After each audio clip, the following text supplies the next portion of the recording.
pangalan nito, kay ano, ano tawag niya sa sarili niya? Siya yung ano daw ni Lord Jesus Christ, ambassador ni Lord Jesus Christ. May bago akong natutunan dun, ha, dun kay Sir Ronald Llamas. Oh, ambassador of Jesus Christ, Alan Peter Cayetano. Parang malaki buloy din pala ito. Yung kay Kibuloy, siya yung ano, self-proclaim. Ano? Eto naman, ambassador of Jesus Christ. Si ano, si Alan Peter Cayetano ho, mga bossing, na nagpupumilit na kailangan daw, mayroon daw ho na galing daw po sa mga Duterte. Oh, galing daw po doon. Tatawagin ko na lang ho silang Duterte Black. Ano? Hindi ko po pwedeng tanggapin yung sinasabi nila na sila ay oposisyon. Dahil ang tunay na oposisyon po, nandoon pa din po sa mga kakamping, sila pa din po ang tunay na oposisyon. Kayo, wala naman kayong ginawa kundi mamulitika. Oh, ambassador of Jesus Christ daw, mga bossing, etong si Alan Peter Cayetano na ipinipilit na kailangan daw po magkaroon ng Duterte Black doon sa loob ng ICI. Ngayon ho, mga bossing, para saan yun? Kasi sabi ng Pangulo, walang politiko. Kaya ang pangalan ng ICI, Independent o Commission of Infrastructure, Independiente. Walang kahit sino man, walang kahit anong side. Sabi ni Llamas, hindi man lang sinabi na rektahan, pero bobo ka daw. Di ba? Biruin mo, ipilit mo na magkaroon ng Duterte Black doon sa loob ng ICI. Sabi nga, sino ba yung mga iniimbestigahan diyan sa ICI?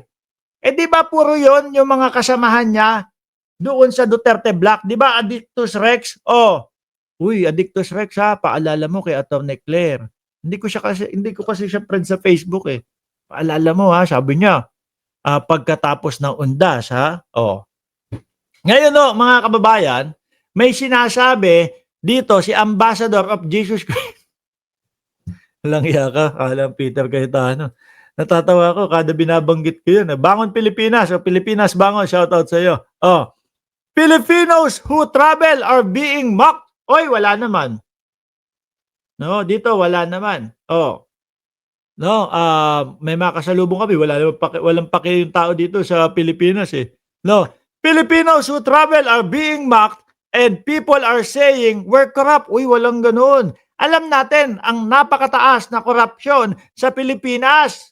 No? At sabi nga nung iba, pinakamalaking korupsyon daw ho, Alan Peter Cayetano, ay yung panahon ni dating Pangulong Duterte. Pero yung sasabihin mo na pag lumalabas yung mga Pilipino, pag nagta-travel sila, uy, corrupt yung bansa nyo, walang pansinan. Kingining,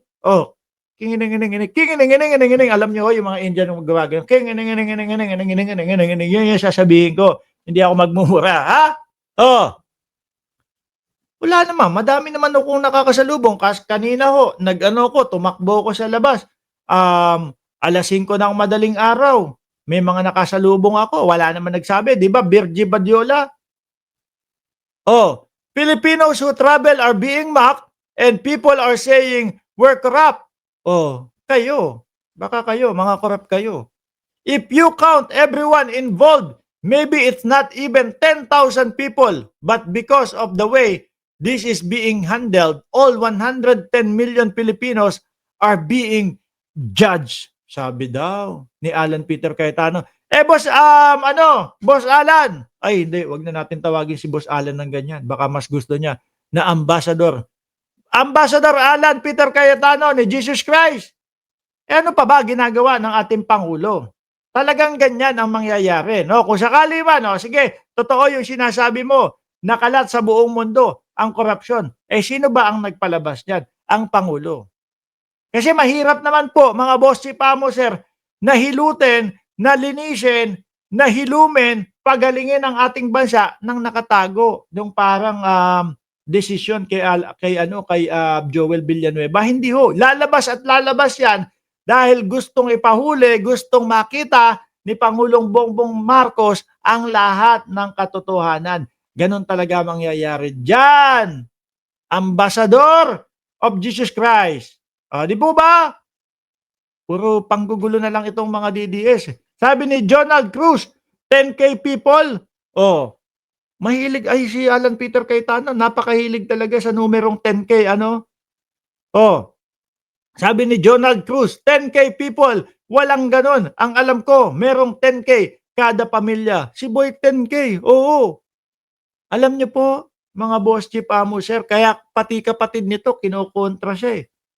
Kaya pati kapatid nito kinakalaban siya mga bossing eh. Kagaya nung huli niyang statement. Ano sabi niya? Mag-resign na daw. Oh, tapos magkaroon daw ng election ulit. Ba, akala yata makakabudol sa mga kapwa niya, mga senador. Bakit to? Eh kapag ka nag-resign si Pangulong Bongbong Marcos, nag-resign ang Vice Presidente, nag-resign yung 23 na mga senador, eh di biglang ano, siya ang presidente. Hindi na po ambassador of Jesus Christ na lang. Kumbaga, President Alan Peter Cayetano, aka Ambassador of Jesus Christ. Tapos puro kalokohan yung mga pinagsasasabi mo. Gusto mo magpasok sa ICI ng mga ano, nung mga ka-Duterte mo? Eh samantalang karamihan yung puro mga ka-Duterte mo ang iniimbestigahan diyan sa ICI. Sabi ni pambansang nanay survivor, oh, wish ko lang makulong din itong si Boy 10K. Kaya lang, paano ho ipapakulong yan? Di ba? Mukhang wala namang ikakaso kay Boy 10K. Yun lang ho. Mahilig ano, mahilig yung magpakawala nung ano, mga pangako. Nagaya na din ho si Boss Marcoleta diyan. Si Boss Marcoleta ay mas mababa naman ho yung kanya. Kasi ito 10K kada pamilya nung panahon ng eleksyon. Yung kay Boss Marcoleta naman ho, mga bossing, ay 2K. No?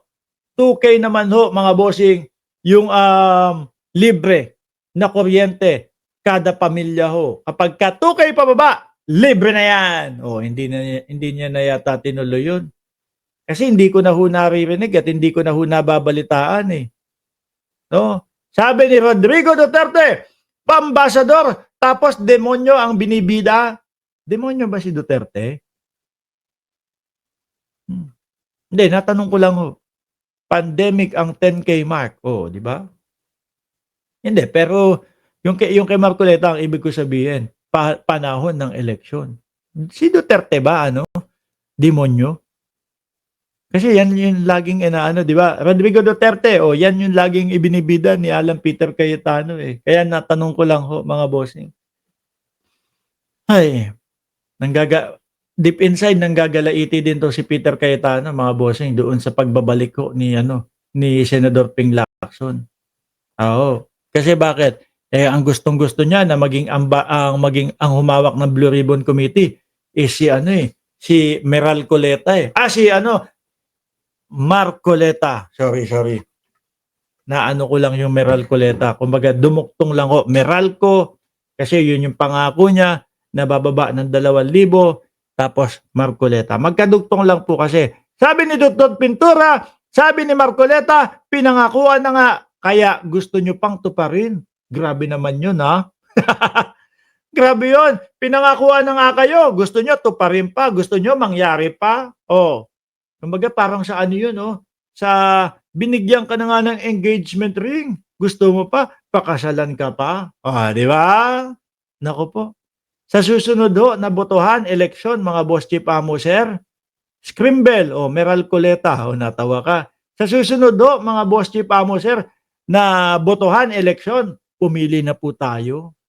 Nung mga kandidato na talagang gustong masugpo ang korupsyon ng ating bayan. Yung mga kandidato na talagang gustong umunlad ulit ang ating bayan. Huwag na po tayong magpadala doon sa mga kagaguhan itong mga ito na kesyo, ito mga ngako kami sa inyo, ganito ang mangyayari, ganito, libre ang kuryente ninyo, 2,000. Hanggang ngayon, wala. Sabi ni Ping Laksamana, Boss Mark, nabudol ka din, nabangan ko yan. Although hindi ho ako pasok doon sa hindi, alam ko hindi ako papasok doon sa 2,000 pababa. Kasi kuryente, pag nandiyan ako sa Pilipinas, matik kuryente namin, 10,000 Oo, 10,000 kasi talagang ano, naka 24/7 yung ano, yung aircon ho, 'no? Eh, yung anak ko ewan ko ba dun, akala yata mayaman kami. Oo, kapagka nandiyan kami 10,000, 14,000, oh. Pero parang nasa ano, parang nasa Cayman kasi dito sa Cayman Islands is ano, eh, magkano ba? Umaabot kaming 350 Cayman dollars. Magkano yun? Kung kwentahin na lang natin sa 70 kada Cayman dollars, 70, 70, 70, 300, um, di 200 at 70, 70, 70, 21,000 na yon. Tapos yung $50, oh, 25,000 yung ano namin dito, kuryente. Anyway, iwanan na ho natin yung topic na yon. No, sabi ni Ma'am Tuwilyer, Wilfred, likewise, pag umuwi din ako ng Pilipinas, host, opo, di ba? Lalo na kainitan, no? Chay-chay, humihirit ka pa dyan. Sikmuraan kita dyan, eh. Sinasabi mo mayaman.